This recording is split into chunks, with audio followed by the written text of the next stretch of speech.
Welcome to Mind Your Moments, where we invite you to bloom forward with us as we dive into professional wellness, personal growth, and honest conversations around mental health. She's Anna. And she's Crystal. And together we have over 3 decades of serving the behavioral health space. Let's get to it. Welcome to Mind Your Moments.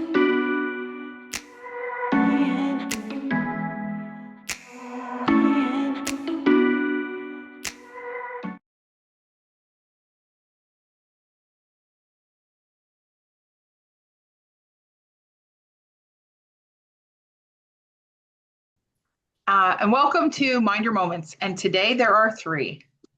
Hi. We're so happy to be here with Carly. Hi. Who quite literally is the spark of why we're here. Mm-hmm. Love that. It's the ripple effect. Mm-hmm. It is. And we didn't know, what it's going on 2 years now. Mm-hmm. Matter of fact, it's coming up on 2 years real soon. And we didn't know that the event that you created, which was such a wonderful, lovely community event, was going to end up with us here on this day doing this thing. Mm-hmm. And to be able to look back and trace how it all happened, there's a thread that runs through all of it. But I think that the reason I'm bringing that up is because when we're doing what we do and we're creating and helping people and putting on events, we don't always get to see where it ends up, right? Because people go their separate ways, they go on to live their lives, they go on to be engaged with other people. But we're very fortunate that we were able to stay connected and actually see where we are on this day, whereas there was a whole room full of people, and who knows if any other great connections were made that day, but we know that we made this connection, and it's incredibly special. So we're so happy that you're here with us now, Carly. I know. I'm so happy to be here. And we know that in the behavioral health space, transitions happen frequently. And we've seen it from business development, which is pretty much why we're all here, to therapists, right? Office managers. Like, it is a high, I'm not going to say turnover, transition. There are just a lot of transitions that happen. A lot of opportunities open up because there are so many roles that need to be filled, right? So there are always opportunities for people to grow, which I love. So the fact that we're able to follow each other and to still stay connected, regardless of what organization we're with, that's very important, because you went from, right, Carly, from like Florida Department of Corrections, massive nonprofit, to outpatient eating disorders, which is completely different. But we know that in this space, it's really not completely different. It's not completely different because oftentimes there are people that have co-occurring. They don't just come in with one issue, right? I'm here. I have an eating disorder, and I use some kind of substance to help me cope with it. Well, and that's where I feel like we tie into Mental Health Awareness Month, because a lot of people have that stigma where it's like, mental health, that's all I issue. It's all my only issue. And it's like, okay, but you're also drinking every night to cope, or you're also purging, because that's where I've learned in eating disorders, especially, is such an underdiagnosed, like, co-occurring disorder through mental health and substance, because you'll see people who are like, oh, I need substance. I just need alcohol help, blah, blah, blah. And it's like, well, you're drinking so you don't have to eat. Like, I've had a friend who, unfortunately, she would take Adderall so she didn't have to eat all day because it's an appetite suppressant. And then she would aggressively work out. So she would also just be like working out all the time, taking Adderall, and just drinking coffee and eating nothing, and restricting herself. And she was misdiagnosed with a substance use disorder. And then with depression, because they just think, oh, you're not eating because you're depressed. Well, no, it's a little deeper than that. And so I feel like when we have these months that have awareness and things like that behind it, it's like we have to I feel like people can dive, and you can find these connections in every diagnosis and every concern. And it's like, we can address, we know we have all the resources, like, now, because we built this community, our tribe, but also a community to help support our village. Like, of other people, because it's not just the one person that needs help either. Because, okay, you went to treatment. How are your kids doing? Do they have resources? Like, do they have someone to reach out to? Because they're seeing these things, they're living it with you in a sense where they see stuff. So it's like we can all work together in this field to just help people and give resources. And that's one of the things, Crystal, we've had conversations about that too, is it's very, very rare. As a matter of fact, I could almost say I've never seen it, that someone will come in and only have one single issue. And they'll tell you it's one. Yeah, they'll tell you it's one. And then it's up to us to kind of do the deep dive, you know. And Crystal, we've talked about that several times before. Yeah, I mean, I think that, a lot of times we get siloed vision in thinking that, okay, well, this is what the issue is that's presenting, and it might be the main presenting issue, but there's so many things, like Carly said, that go along with that, and being able to work together with our community and kind of learn not only our own programs, but what other programs are available, what other community resources are available, are so critical to be able to give the clients and the community the best help that we can. That's part of the reason we see so much transition, the growth within ourselves in these roles, and the more that we learn in the community, the more we kind of find where our passion lies and how we're most able to help each other and the community we serve. I'm going to take a minute because I want to know for the three of us, right? And we'll do this as quickly as we can while being as thorough as we can. It's Mental Health Awareness Month. Carly, I think you brought up it's also Women's Health Women's Health Month. Women's Health Month. So if there was something that you could tell other professionals in the field in behavioral health, centered around mental health and women's health, women's mental health, how's that? We'll just love it up. If there's something you could tell other professionals in the field, what would that be? It's okay to ask for help. And just because you work in behavioral health doesn't mean you have to be okay all the time. I'd love to see a space where more professionals can say, I also need help. I also am seeing, a therapist, a life coach, or whatever it is, because you're not going to meet an Olympic athlete that doesn't also have a coach. They're not like, yeah, I'm fully trained. Like, it's all good. It's just me. just me. Like, I learned everything I need to learn, and that's it. Like, just went in my backyard and worked out, and that's all I did. Yeah. They're always going to have somebody that's helping push them, and keep them together and moving to the next step, the next limit, and do it in a healthy way. So why can't we have that good too? Yeah. So good. So good. So kind of giving permission for, and we said, we're targeting women, but this goes for any men in the field as well, right? Giving ourselves permission to grow, giving ourselves permission to say, this is a lot for me. I'm a human. This is a lot for me, and I'm going to get some support. When you say it like that and take the judgment away, it's like, yeah, of course. Even if we're, a martial artist and we're a black belt, like you said, like I'm going to find a coach. I'm still going to find someone to support me. So thank you for that. I think that's excellent feedback. Thank you. That was great. I feel like you just took my answer. I'm just going to say that now. That's what I was going to say. No, because I also feel like it's okay to, like, when you're talking about being it's okay to not be okay, it's like communicating that with people, like, because I know there's been times that I've confided in you too privately, and I'm like, I'm going through, like, this is a lot, like, it's a lot. And when one of my positions was dissolved last year, like, I was a wreck, and I went on mindful moments, I think it was like 2 days later, and I was like, I'm not really okay, but I'm here and I'm happy because I love to be here and in this space. And you created such a space like that people can feel that way, and like I'm not really okay, but I'm trying to stay positive in this space, because working in mental health and substance use and eating disorders, it's a lot.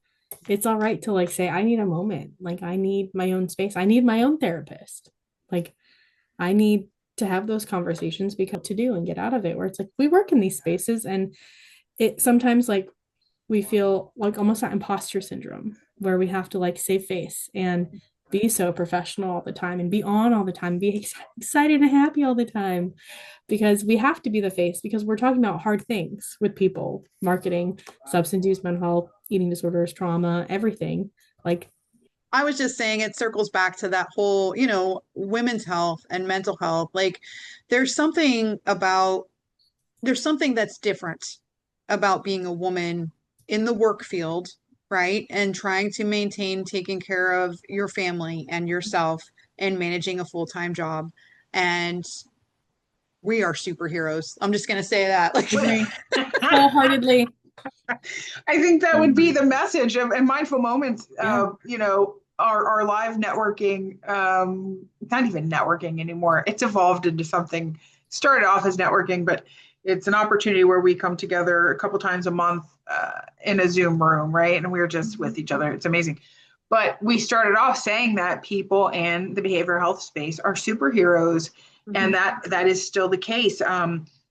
A lot of times we don't have an off switch. We just keep going, and that's sometimes to our detriment, right? And I think that as a woman and having those natural inclinations to care for a family, I'm talking about the nurturing part where it's the laundry, the dinner, cleaning the house. Generally, guys, that's a more of a feminine aspect. I'm not saying that that's how all families operate, but a lot of times women still have their quote unquote role. And I actually I'm fine with that. Like it's cool because there's a lot of guy stuff that I don't want to do. I'd rather like 100%. laundry and stuff that I don't want to change my oil. Oh, the thought of that just doesn't make me happy. If you're a woman and you can, rock on. I'm so that's really there awesome. is something super badass about that. I don't know if I should say that word, but like I was thinking it, so I think that we're safe there. If you can do those things, it's awesome. But we have to make sure that everyone is mentally okay. Isn't that interesting? Like that's part of our role is to make sure that our families are mentally okay, not just the food, clothing. That stuff is almost more of kind of like a masculine responsibility, right? And if you're looking historically at the way that things go, and it's really the role of the woman in the household to mentally make sure that everybody's functioning okay. But who's watching out for your mental health? Yes. You know, and I think this might be a little controversial. I think the boys do the best they can, but it's different. It's in a different way than when you have, you know, these connections with other women, similar to what we have to say, you're not going crazy today. You are, you're doing so much. Yeah. So it's like when you finally speak up and go, well, I really can't handle this. I can't handle one more thing. I need help is a big thing. So that's where I feel like these 2 months tie really well into each other because women need to understand and know like, yeah, I'm functioning. My house is good. My kids are okay, but I'm not like, and I need to find that help. Yeah. I think that's where finding your tribe is so important. You know, when we isolate or when we don't allow ourselves to really build those relationships with other women, you know, we're almost doing ourselves and the other women an injustice, a disservice, because we are stronger together. Like when we like, you know, when I get on a call with one of you guys and like if my day has been a little off and then I can call and reach out and Anna and I'll talk about, you know, well, anything really. Or like the other day when I was talking to you and I could hear like the little ones in the background and I was like, she gets it. It's not just me. Like the chaos of the littles. It's not just me. And even though we know these things, right? But like sometimes having the person that you are connected with and building a friendship with them and realizing that they're experiencing things that are similar, it's vital. It's vital to us thriving as humans and reminding ourselves that we're not alone and kind of learning to be okay to say, like you said, I'm not okay or I'm not doing well right now. Like We need those people. Yeah. And those people too that are going to recognize it before we say it. Because if I've already said it, I am. If I actually say I'm not well, that means I've been a long time not well. Mm-hmm. You That's know, true. so when I have people in my life, now I have other people in my life, don't get me wrong, right, that know me and know when I'm off or know when I'm a little distant or however I'm presenting, right? Which is normally a little shut down. Like I'll do what I need to do, but that's all I'm doing. Yeah. But you know, I don't want to talk to them. It's about only you don't want to talk about. Yeah, it's that person that you might actually be contributing to the reason I am in this state, you know. And I know that if I have that conversation with you right now, it's not going to go well. Right. It's not going to go well. So whether it's kids, spouse, sister, mom, sometimes I can turn to those people and sometimes I can't. Yeah. It's not, they're actually, being in this field, we get the stuff from our employers, we get the stuff from the people that we're helping, the stuff, our own stuff we're carrying, and then the stuff of our families. Yeah. And so there comes a point where I'm like, you know, one of you guys will call me out and be like, hello? What's up? You know, you good? How's it going? Because you just know, and maybe it's a woman's intuition. I'm not sure what it is when you get to know someone that closely. You guys have never been the source of any of my stuff. So. I was gonna say, I really hope neither of us are the source. Although I know my chaos self can sometimes maybe contribute, not but at all. No. So having that, we rely oftentimes on our families for a lot of things, but having that outside group or couple of people that we can turn to that get it in the field, because it's also different when I talk to maybe a girlfriend that doesn't work in behavioral health. yeah. There's that little twist, like you think you understand, but it's like you guys, somebody talking to me about being in the military. Yes, I have an understanding. I will not have a complete understanding because I haven't been through the experience. Yeah. So I think that if I were to say anything to professionals, especially professional women in our field, I would say that find those people, find those other women, or people, maybe it's a man, I don't know, whoever it is for you, that you feel like you can have these open and honest conversations with, and that you'll listen to whatever their feedback is. I think that that's important too. Yeah. So we don't have to carry this alone, whatever it is that the behavioral health itself has got a lot of gaps. There's a lot of missing pieces. We're doing the best that we can. There's so much room for improvement. I think the other thing I would say is you're not crazy. Yeah. You know, and it's okay to be fed up and frustrated because the help sometimes is literally not available. No. Yeah. Especially when you get to those hardcore cases. But like, guess what? Unless you have a bazillion bucks and you can pay somebody for super high-end treatment or private trauma therapist that's, on a island somewhere off the coast of somewhere gorgeous, it's very difficult. And we know because we're in it all the time, like, yep, that's a hard one. Let's see what we can do. And so there are people out there that maybe are feeling like, what else can I do? Yeah. Be yourself. Be you. Let your light shine. That is what this profession needs. Exactly. Even when the gap is so big from one service to the next that can help the person, letting our light shine to fill up the darkness of the gap sometimes is the gap filler. Does that make sense? Sometimes that is the thing that fills the gap, is I am just going to let myself be me.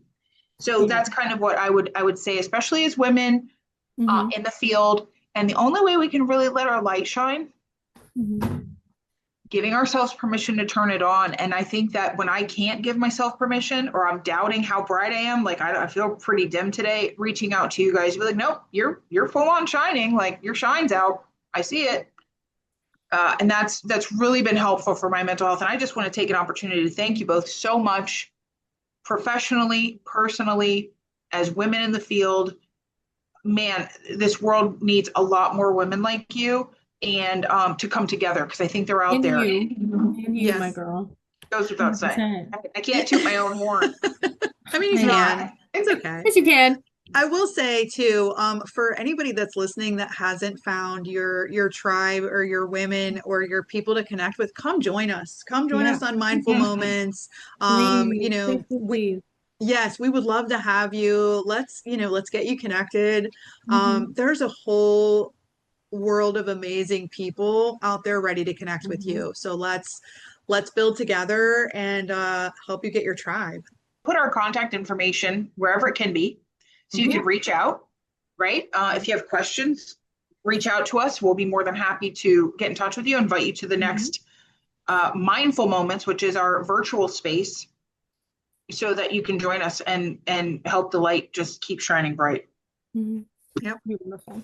We do want to say a very special thank you to Recovery Unplugged for holding this space for us, for allowing us to come together and being supportive, an organization that is supportive of professional mental wellness. We do appreciate them greatly, and of course the Vines Hospital.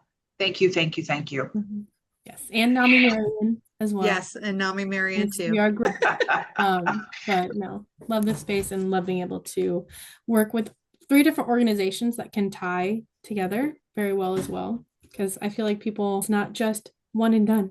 And I go back to that former statement of like, we are stronger together. And so we're really excited to have been able to have this conversation with everybody who's listening today. And we're excited to hopefully see some new faces on Mindful Moments. Yeah. Until then, happy mental. Mind your moments. Mind your moments. Yes. Mind your moments. Yes. And happy Women's Health Month and Mental Health Awareness Month.